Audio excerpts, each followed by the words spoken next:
दोस्तों, इस कहानी का नाम है पत्नी का भूत। इस कहानी को अंत तक ज़रूर सुनिए, इसमें आपको ज़रूर मज़ा आएगा। एक आदमी की पत्नी अचानक से बहुत बीमार पड़ गई। मरने से पहले उसने अपने पति से कहा, मैं तुम्हें बहुत प्यार करती हूँ, तुम्हें छोड़कर नहीं जाना चाहती। मैं नहीं चाहती कि मेरे जाने के बाद तुम मुझे भुला दो और किसी दूसरी औरत से शादी करो। वादा करो कि मेरे मरने के बाद तुम किसी और से प्रेम नहीं करोगे, वरना मेरी आत्मा तुम्हें चैन से जीने नहीं देगी। और इतना कहकर वह चल बसी। उसके जाने के कुछ महीनों तक उस आदमी ने किसी दूसरी औरत की तरफ देखा तक नहीं, पर एक दिन उसकी मुलाकात एक ऐसी लड़की से हुई जिसे वह चाहने लगा। बात बढ़ते बढ़ते शादी तक आ गई और उनकी शादी हो गई।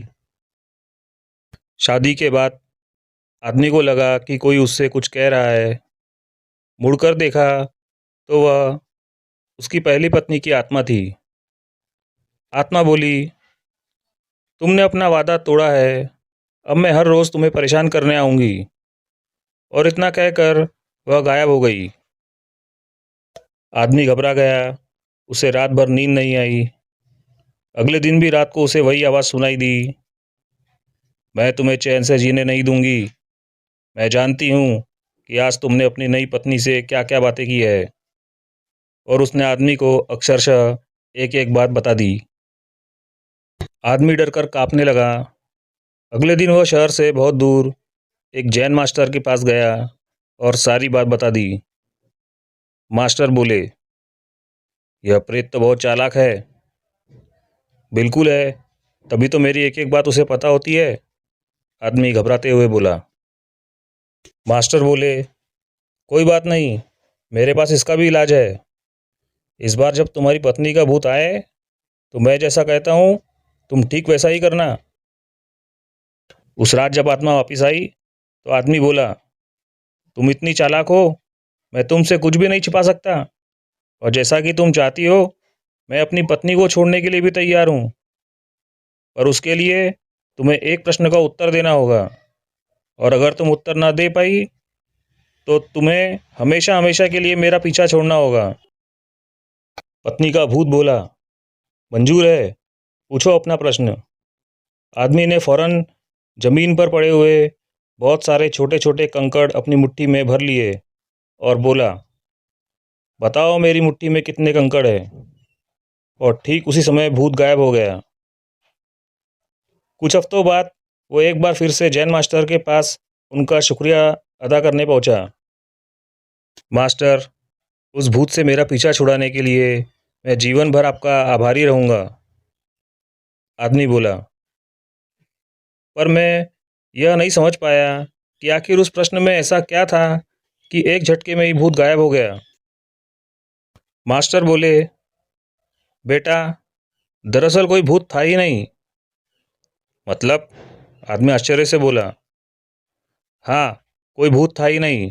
दरअसल दूसरी शादी करने की वजह से तुम्हें एक अपराध बोध महसूस हो रहा था, और उसी वजह से तुम्हारा दिमाग एक भ्रम की स्थिति पैदा कर तुम्हें भूतों का अनुभव करा रहा था।